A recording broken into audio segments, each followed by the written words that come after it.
تو ٹھیک، ورنہ آج وہ یہیں سے زندہ نہیں جائیں گے، ورنہ آج وہ یہاں سے زندہ نہیں جائیں گے۔ حضور اکرم صلی اللہ علیہ وآلہ وسلم نے فرمایا عمر کو اندر آنے دو۔ جب حضرت عمر اندر داخل ہوئے تو ان کی آنکھوں سے آنسو جاری تھے۔ انہوں نے عرض کیا، یا رسول اللہ، میں اللہ اور اس کے رسول پر ایمان لاتا ہوں۔ یہ سنتے ہی پورا مکان نعرہ تکبیر سے گونج اٹھا۔ صحابہ کرام نے خوشی سے اللہ اکبر کے نعرے بلند کیے، جن کی آواز پورے مکہ میں گونج گئی۔ ناظرین، حضرت عمر فاروق رضی اللہ عنہ نے بعد میں 24 لاکھ مربع میل پر حکومت کی، لیکن ان کی حکمرانی غرور و تکبر سے نہیں بلکہ عاجزی اور عدل سے بھری ہوئی تھی۔ وہ راتوں کو مدینہ کی گلیوں میں پہرا دیتے، عوام کے مسائل خود دیکھتے۔ وہ فرمایا کرتے تھے، اگر فرات کے کنارے کوئی کتا بھی پیاسا مر گیا تو قیامت کے دن مجھ سے اس کا حساب لیا جائے گا۔ یہی حضرت عمر فاروق رضی اللہ عنہ کا کردار تھا جو تاریخ میں ہمیشہ کے لیے امر ہو چکا ہے۔ حضرت عمر فاروق رضی اللہ عنہ کی زندگی عدل و انصاف، دیانتداری اور تقوی کا اعلیٰ نمونہ تھی۔ ان کے فیصلے اور طرز حکمرانی نہ صرف ان کے دور کے لوگوں کے لیے مشعل راہ تھے بلکہ آج بھی حکمرانوں کے لیے ایک مثال ہیں۔ ان کی سادگی، خود احتسابی اور عوامی خدمت کے جذبے کی بے شمار مثالیں تاریخ میں محفوظ ہیں۔ ایک مرتبہ دربار کا وقت ختم ہونے کے بعد حضرت عمر فاروق رضی اللہ عنہ اپنے گھر آئے اور کسی ذاتی کام میں مصروف ہو گئے۔ اسی دوران ایک شخص حاضر ہوا اور اپنے کسی مقدمے کے فیصلے کے لیے آپ سے مدد طلب کرنے لگا۔ حضرت عمر کو یہ بات ناگوار گزری کہ دربار میں آنے کے بجائے وہ شخص اب وقت فرصت میں ان کے پاس آیا تھا۔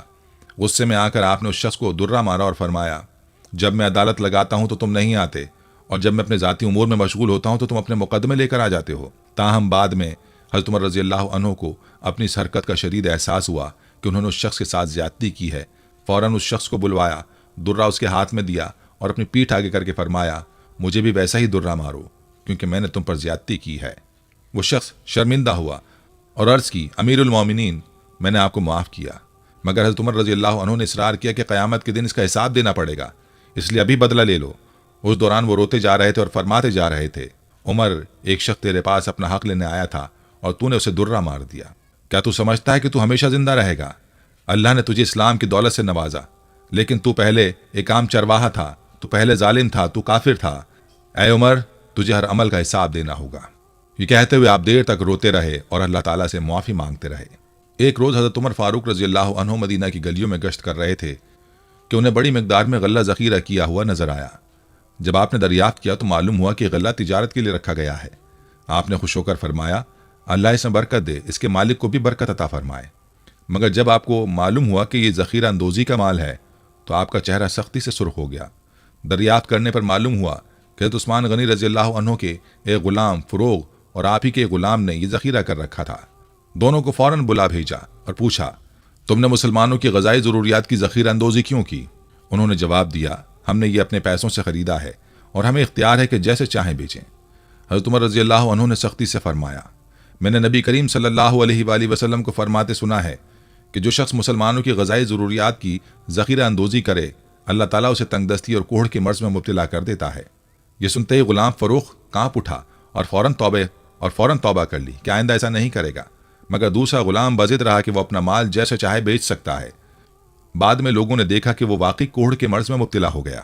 ناظرین، حضرت عمر رضی اللہ عنہ اپنی خواہشات پر مکمل قابو رکھتے تھے اور اپنی رعایا جیسی ہی زندگی بسر کرتے تھے۔ ایک دن آپ کے دل میں مچھلی کھانے کی خواہش پیدا ہوئی۔ آپ نے اپنے وفادار غلام یرقہ سے فرمایا، آج مچھلی کھانے کا دل چاہ رہا ہے، مگر مسئلہ یہ ہے کہ دریا مدینے سے 8 میل دور ہے اور وہاں جا کر مچھلی خریدنا اور واپس آنا ایک مشقت بھرا کام ہوگا، اس لیے رہنے دو۔ غلام نے یہ سن کر دل میں سوچا کہ حضرت عمر فاروق رضی اللہ عنہ نے شاید زندگی میں پہلی مرتبہ کوئی خواہش ظاہر کی ہے اور میں اسے پورا نہ کروں، ایسے کیسے ہو سکتا ہے۔ چنانچہ جیسے ہی حضرت عمر ظہر کی نماز پڑھنے گئے، غلام نے ایک بہترین نسل کا تیز رفتار گھوڑا لیا اور دریا کی طرف روانہ ہو گیا۔ وہاں سے مچھلی خریدی اور عصر کی نماز سے پہلے واپس پہنچ گیا۔ واپسی پر اس نے مچھلی ٹھنڈی جگہ پر رکھ دی تاکہ حضرت عمر کو معلوم نہ ہو کہ گھوڑا لمبا سفر کر کے آیا ہے۔ اس نے گھوڑے کو دھو کر تیار کیا، مگر گھوڑے کے کانوں کے پیچھے پسینہ باقی رہ گیا۔ جب حضرت عمر فاروق رضی اللہ عنہ گھر آئے اور غلام نے کہا کہ مچھلی کا انتظام ہو گیا ہے تو آپ فوراً گھوڑے کے پاس گئے، اس کی پشت اور ٹانگوں پر ہاتھ پھیرا اور پھر کانوں کے پیچھے دیکھ کر بولے، یرقہ تم نے پورے گھوڑے کو دھو دیا مگر کانوں کے پیچھے پسینہ خشک کرنا بھول گئے۔ یہ سن کر حضرت عمر رضی اللہ عنہ زمین پر بیٹھ گئے، رونے لگے۔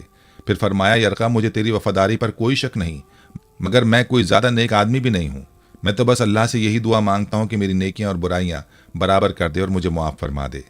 اس کے بعد آپ نے کہا، یہ بتاؤ اگر قیامت کے دن یہ گھوڑا اللہ کے حضور فریاد کرے کہ عمر نے اپنی خواہش پوری کرنے کے لیے مجھ سے 16 میل کا سفر کرایا تو میں کیا جواب دوں گا؟ یہ سن کر غلام یرقہ شدت سے رونے لگا۔ حضرت عمر رضی اللہ عنہ نے فرمایا، اس مچھلی کو مدینے کے غریبوں میں تقسیم کر دو اور ان سے دعا کی درخواست کرو کہ وہ عمر کی مغفرت کے لیے دعا کریں۔ یہ واقعات حضرت عمر فاروق رضی اللہ عنہ کی غیر معمولی عدل، دیانتداری، سادگی اور خوف خدا کی بہترین مثالیں ہیں۔ ان کی زندگی کا ہر لمحہ ایک حکمران کے لیے نصیحت ہے کہ اقتدار، طاقت اور دولت انسان کو مغرور نہیں بلکہ مزید ذمہ دار بناتی ہے۔ ناظرین، اگلا واقعہ حضرت عمر بن خطاب رضی اللہ عنہ کی عدل، تقوی، اسلامی حمیت اور اللہ پر کامل بھروسے کی بہترین مثال ہے۔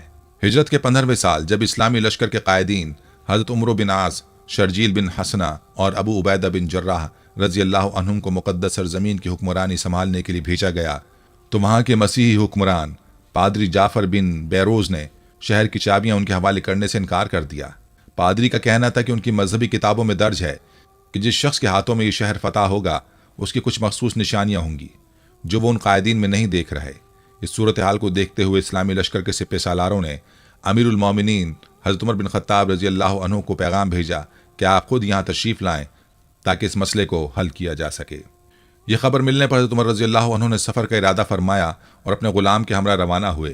راستے میں عدل و مساوات کا ایسا منظر نظر آیا جو تاریخ میں سنہرے حروف سے لکھا گیا۔ دونوں باری باری سواری پر سوار ہوتے اور کبھی کبھی دونوں ہی پیدل چلنے لگتے تاکہ جانور پر زیادہ بوجھ نہ پڑے۔ جب آپ شام کی حدود میں داخل ہونے لگے تو راستے میں کیچڑ کا سامنا ہوا۔ حضرت عمر رضی اللہ عنہ اونٹنی سے اترے، اپنے جوتے ہاتھ میں اٹھائے اور اونٹنی کے لگام تھام کر کیچڑ عبور کرنے لگے۔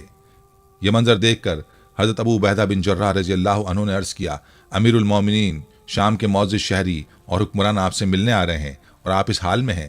حضرت عمر رضی اللہ عنہ نے جواب دیا، اے ابو عبیدہ، اگر یہ بات کسی اور نے کہی ہوتی تو میں اسے امت محمدیہ کے لیے عبرت بنا دیتا۔ ہم وہ قوم ہیں جسے اللہ نے اسلام کے ذریعے عزت دی ہے۔